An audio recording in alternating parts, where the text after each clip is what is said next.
There's a place, far out on the edge of New York, an old cafe stall. Nothing special at first glance. But this wasn't a stall people visited. No, it became famous for something else entirely. Its midnight deliveries. The owner, Zach, ran it day and night, coffee boiling, biscuits frying, riders moving like clockwork. But the strange part, the biggest orders never came during the day. They came after midnight. One night, exactly at 4:15 a.m., the phone rang. The voice on the other end whispered, "Send 40 cups of coffee and 10 trays of biscuits." Here, the address, a dead, barren stretch of land near the old railway quarters. Zach frowned. Who would order tea in the middle of nowhere? But money was money. He packed the order, called his rider John, and simply said, "Deliver it quick. And be careful." John set off. The road was empty, his bike the only sound cutting through the night. When he finally reached, silence wrapped around him. No houses, no shops, nothing. Just the skeleton of an abandoned compound. But then a faint glow, a lantern, burning deep inside. He parked, his heart hammered, and suddenly, the curtain of darkness shifted. A figure stepped out, a woman, tall, wrapped in a black shawl, her skin pale, her eyes too dark. "You brought the tea?" she asked softly. John nodded quickly. She paid in cash, then slipped a bundle of notes into his hand. A tip, worth more than his entire week's wage. He stared at it, stunned. A woman living in ruins, handing out such money? But before he could speak, she had already turned back and disappeared into the shadows. The very next night, at exactly 4:15 a.m., the phone rang again. Another order, this time, even bigger. Yusuf didn't think twice. He called Joan again. "Anjan?" He went eagerly, his mind lit with greed. Maybe tonight, another thick bundle of cash. He raced down the same road, and just like before, she was there, waiting. She took the order, paid him, and again, pressed money into his hand. But this time, her touch froze his skin, colder than ice, and when he looked down, her shadow didn't move with her. It bent, twisted, like it belonged to something else entirely. John's heart pounded. Curiosity began to eat away at him. Who was this woman? Why so much tea? And if she was wealthy, why live among ruins where even beggars refused to stay? On the third night, John couldn't resist anymore. When the woman came out, he bowed his head politely and said, "Sister, if you don't mind, may I use your washroom? It's a long ride back." For the first time, she froze. Then, she smiled. "Of course, come with me." Her icy hand gripped his wrist, and she led him through the broken gate. John expected darkness, dust, ruins. Instead he gasped. The compound had transformed into a glowing grand hall. Chandeliers blazed, long tables stretched endlessly, and upon them, hundreds of cups of coffee, trays of snacks, bowls of sweets, and sitting around them, dozens of figures, each draped in white sheets, faces hidden, hands moving slowly, drinking, chewing, never lifting their heads. John's lips trembled. "Who are they?" The woman's smile stretched unnaturally wide. "They are guests. Eternal guests. And now, you are one of them." John panicked. He ripped his hand away and begged, "Please, just show me the washroom. I'll leave, I swear." Her eyes gleamed. She pointed at a small door. "Go." He ran, slammed it shut, and locked it. His chest heaved, sweat dripped. Outside, clink, and then silence. He froze. Every nerve screamed that those faceless figures had turned their heads toward him.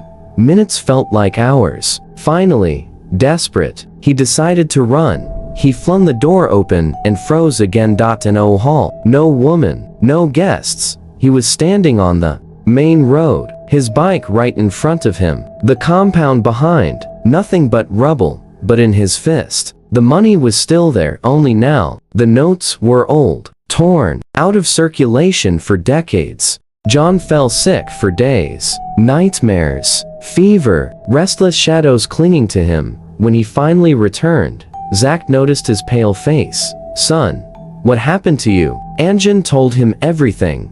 The woman, the endless guests, Theka fee. The money from. Another time, Zach listened quietly, then muttered, "You're lucky. They were jinn. Once someone discovers they're gathering, they vanish. But before leaving, they mark the intruder." John's voice shook. "Mark? What do you mean?" Zach's eyes darkened. "From now on, if they ever need a new guest, they'll come for you first." And to this day, every night, around 4:15 a.m., John wakes up drenched in sweat, because sometimes, he still hears it.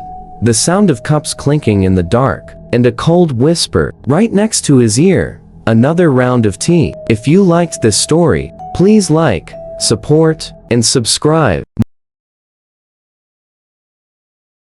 Have you ever heard of a man who opened a clinic during the day, but found himself in a graveyard by night? In the silence of darkness, a young man lay bleeding from a bullet wound. But what happened to the doctor that night was far more terrifying.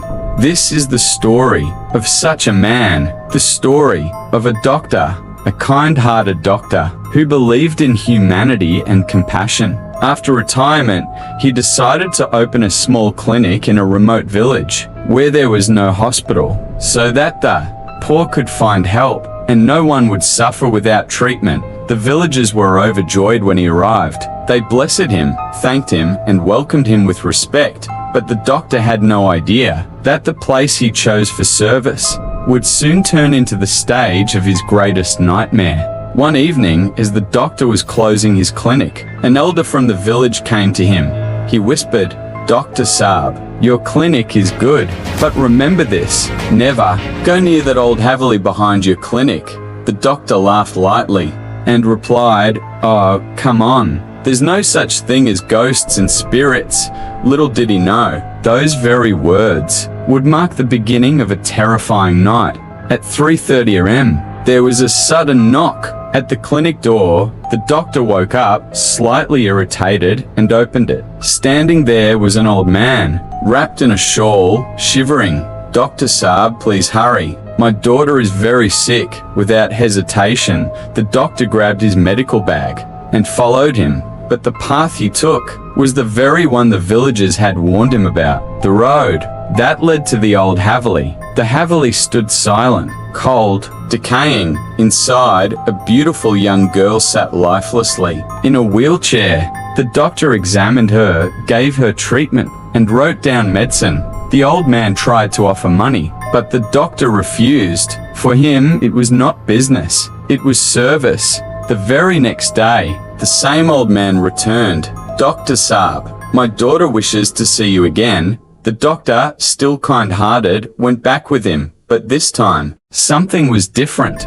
The girl slowly rose from her wheelchair. She looked at him and whispered, "You saved me, doctor, but I want to show you a truth." She led him upstairs. The door creaked as it opened. Inside, on the bed, lay a young man, blood still flowing from his wound. The doctor rushed forward in shock. "He's alive.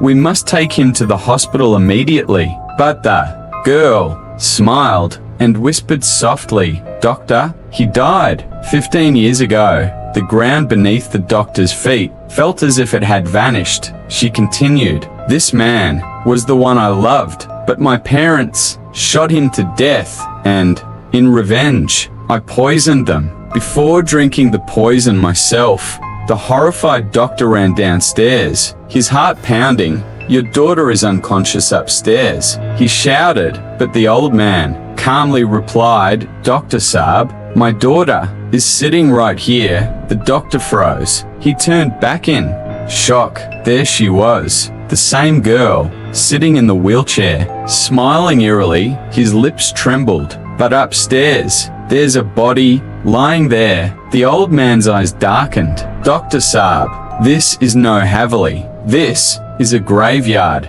That girl, that boy, and even me, we all died 15 years ago."